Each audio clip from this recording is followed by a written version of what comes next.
Hello friends, आज पुन्हा एकदा मी तुमच्यासाठी उपवासाची स्वीट डिश घेऊन आली आहे. हो, उपवासाचीच आहे आणि खूप लुसलुशीत आणि मऊ बनलेले होते. गुलाबजामासारखे दिसताय ना, मग टेस्ट पण तशीच काहीशी लागत होती. उद्या आषाढी एकादशी आहे आणि एकादशीच्या तुम्हाला आजच मी शुभेच्छा देते आहे.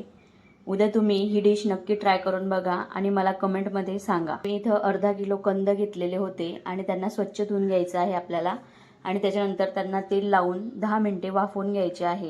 तेल लावल्यामुळे कंदांची साल सहजासहजी निघते, म्हणून थोडेसे तेल लावून घ्यायचंच आहे आपल्याला. त्याच्यामुळे आपला वेळही वाचतो आणि कंटाळाही येत नाही. त्याच्यानंतर एका चाळणीमध्ये मी ते चमच्याच्या साहाय्याने गाळून घेणार आहे, जेणेकरून जो बारीक अर्क आहे तो खाली गाळला जाईल आणि त्याला स्मूथनेस येईल.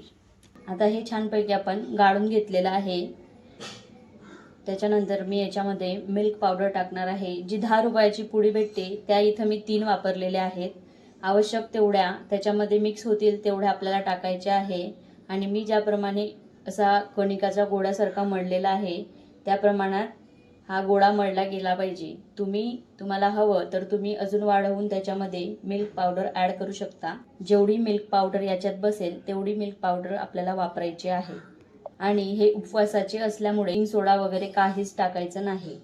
त्याच्यानंतर तुम्ही बघू शकता की मी जांभळाच्या आकाराचा लांब लांब असा लांबोडा शेप दिलेला आहे. तुम्हाला आवडेल तो शेप तुम्ही देऊ शकता. गुलाबजामुनासारखा शेप द्यायचा असेल गोल तर तुम्ही गोल शेप देऊ शकता.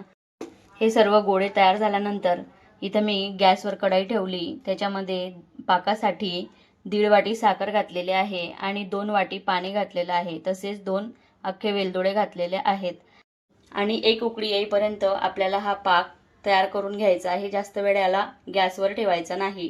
त्याच्यानंतर इथं मी कढईमध्ये तेल तापवलं आहे आणि आपण ते केलेले गोळे मीडियम टू हाय फ्लेमवर तळून घ्यायचे आहे.